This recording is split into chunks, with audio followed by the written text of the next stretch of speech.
Être intelligent peut paraître être l'une des choses les plus logiques à avoir dans le business. D'ailleurs, beaucoup de personnes pensent que c'est tout ce qu'ils nécessitent pour en avoir un. Et c'est complètement faux. Pour gérer et réussir dans le business, il faut plus que ça. Être intelligent ne veut pas dire que vous êtes capable de prendre des risques, et ça ne veut pas non plus dire que vous allez être un bon décisionnaire. Au cours de cette vidéo, nous allons voir en détail pourquoi les gens intelligents échouent dans le business, car c'est un domaine complexe et exigeant qui requiert un maximum de compétences variées pour réussir. Bien que l'intelligence soit un atout important, elle n'est pas suffisante pour vous garantir le succès dans ce milieu. Premier point que nous allons aborder, c'est les compétences en leadership, en communication et en résolution de problèmes.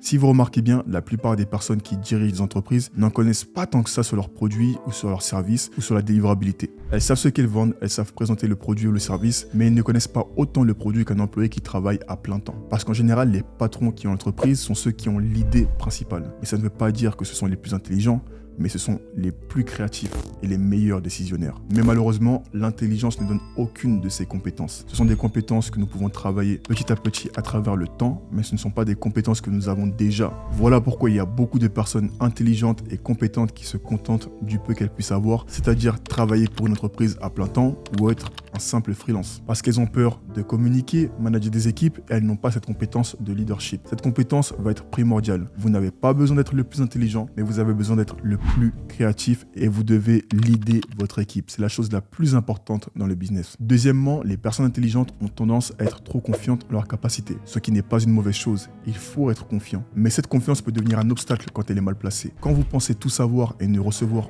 aucun conseil de personnes autour de vous, vous ne pourrez pas avancer. Ce n'est pas parce que vous avez un employé et que vous considérez que vous êtes plus intelligent que lui qu'il ne peut pas vous donner de conseils sur le développement de l'entreprise. Et j'ai beaucoup d'exemples, ça m'arrive d'écouter les jeunes de 15 ans, 16 ans ou peu importe qui sont sur les réseaux sociaux parce qu'ils connaissent la plateforme mieux que moi. Ils savent comment les algorithmes fonctionnent, ils savent comment faire une vidéo qui va péter, donc il faut toujours être en phase d'apprentissage. Et les personnes intelligentes refusent cela et leur ego finit par les tuer et les ralentir petit à petit. Et elles sont aussi amenées à sous-estimer les défis auxquels elles sont confrontées. Et cela peut conduire à des erreurs coûteuses qui peuvent entraver leur réussite dans le business. Donc il est vraiment important d'écouter et ne pas penser que vous savez tout. C'est comme ça que ça fonctionne, on ne finit jamais d'en apprendre. Troisièmement, la difficulté à s'adapter aux changements rapides. Le business est un milieu compétitif, en constante évolution. Cela veut dire que ce n'est pas du tout comme à l'école. Vous n'avez pas une leçon à apprendre par cœur pour pouvoir réussir dans votre business. Il faut trouver un moyen créatif et innovant de résoudre les problèmes dans votre business. Et la plupart des personnes intelligentes pensent que pour réussir dans un business, il faut connaître tout de A à Z. Mais ça ne fonctionne pas comme ça. Les choses évoluent tellement rapidement qu'il faut savoir s'adapter au fur et à mesure du temps. Et surtout, pour réussir dans ce domaine, il ne faut pas respecter les règles du jeu. Regardez les personnes qui ont le plus réussi dans le business. On va prendre d'abord Jeff Bezos, qui n'a littéralement pas respecté les règles du jeu en donnant la possibilité aux personnes passant par son service de recevoir leur colis en simplement un jour, ce qui paraissait impossible à l'époque. Pareil pour Elon Musk, il a été l'un des premiers à explorer les milieux des voitures électriques en leur donnant la possibilité de faire du 0 à 100 en moins de 3 secondes, ce qui est incroyable. Encore une fois, il n'a pas respecté les règles du jeu. Il a aussi donné la possibilité aux voitures électriques de se conduire seules. Qui aurait pensé à cela? Encore une fois, c'est casser les règles. Il aurait très bien pu se dire qu'en explorant le milieu des voitures électriques, il ne pourrait pas créer une voiture qui ferait du 0 à 100 en moins de 3 secondes, ni qui pourrait avoir un pilote automatique, mais il a quand même fait, il a innové. Il a créé ce qui paraissait possible à ses yeux. Et pour avoir un business qui génère des millions et des milliards, il faut avoir une vision que pas tout le monde n'a. Comme vivre sur Mars, c'est l'un de ses derniers projets d'ailleurs. Mais si vous remarquez bien, il a avancé petit à petit. Il a commencé avec de petits projets pour finir sur de gros projets. Ne pensez pas à vous projeter beaucoup trop loin aussi, cela peut vous ralentir. Mais à la place d'être intelligent, cherchez à être innovant. À chaque fois que vous entrez dans une industrie, cherchez à ajouter de la plus-value. Vous savez, vous pouvez créer un business qui va très bien marcher si vous recopiez tout le monde. Ça peut très bien marcher. Vous pouvez ouvrir un simple restaurant, ça peut vous rapporter des milliers et des milliers d'euros par mois. Mais si vous souhaitez avoir des millions ou des milliards, il va vous falloir innover. Peu importe le business que vous allez lancer, vous ne pourrez pas arriver avec les mêmes idées que tout le monde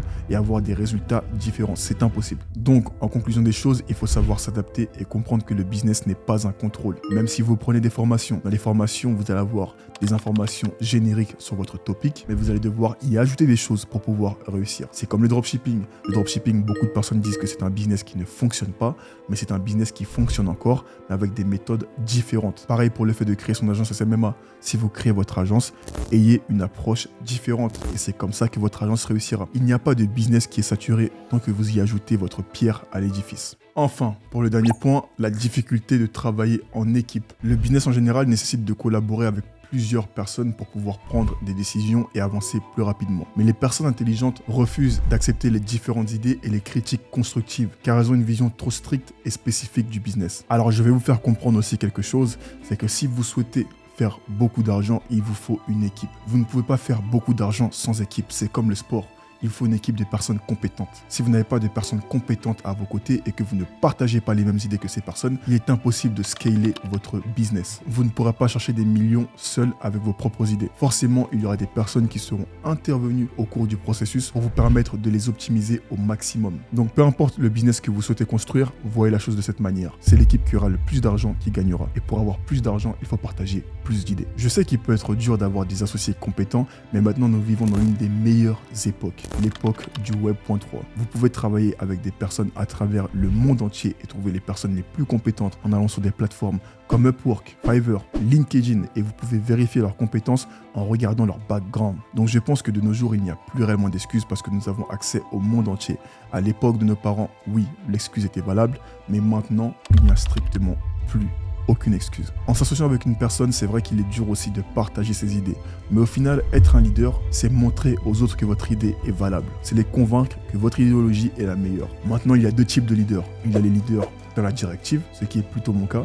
Je suis plus dans la directive, mais j'écoute quand même mon équipe. Et il y a aussi les leaders qui arrivent à convaincre plus facilement leur équipe avec leurs mots. Donc quel type de leader êtes-vous? Le leader directive ou le leader plus dans la logique et la compréhension? Dites-moi ça dans les commentaires. Mais n'oubliez pas que ce n'est pas parce que vous êtes plus directive que vous n'écoutez pas votre équipe. Vous pouvez être directive et les comprendre et leur expliquer aussi le pourquoi du comment. C'est assez paradoxal, mais voilà, je suis ce type de leader. Mais quand j'ai une vision des choses, je suis plutôt directive parce que je sais que c'est seulement de cette manière que ça fonctionnera. Je pense que l'idée est modifiable, mais quand vous avez une vision de quelque chose, c'est quelque chose de dur à modifier parce que vous allez être la seule personne à réellement comprendre où vous voulez aller. Bien, nous arrivons à la fin de cette vidéo. En conclusion, il faut comprendre que vous pouvez être intelligent dans le business, mais il faut réellement être ouvert d'esprit. Et ce n'est pas parce que vous êtes intelligent que vous allez savoir communiquer, que vous allez savoir leader votre équipe. Parce que si vous ne savez pas leader votre équipe, vous ne pourrez pas construire un bon business. Mais pour leader votre équipe, il faut avoir confiance en vous, mais aussi être à l'écoute. Et pour le dernier point, apprenez à travailler en équipe. Vous ne pouvez pas construire un business qui génère des millions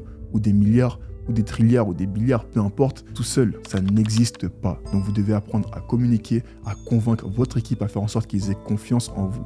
C'est super important pour générer beaucoup de revenus. Et apprenez à mettre votre ego de côté quand il s'agit d'écouter et avoir de la réflexion. Sur ce, c'est la fin de la vidéo. En tout cas, j'espère que ce petit format vous a plu. Si vous en voulez plus, n'hésitez pas à me le dire dans les commentaires. N'hésitez pas à commenter, à liker. Ça va booster la vidéo et elle sera profitable aussi aux autres. Et pour ceux qui souhaitent rejoindre le programme pour créer leur agence de marketing digital, allez directement dans la description pour accéder à la formation gratuite. Bye.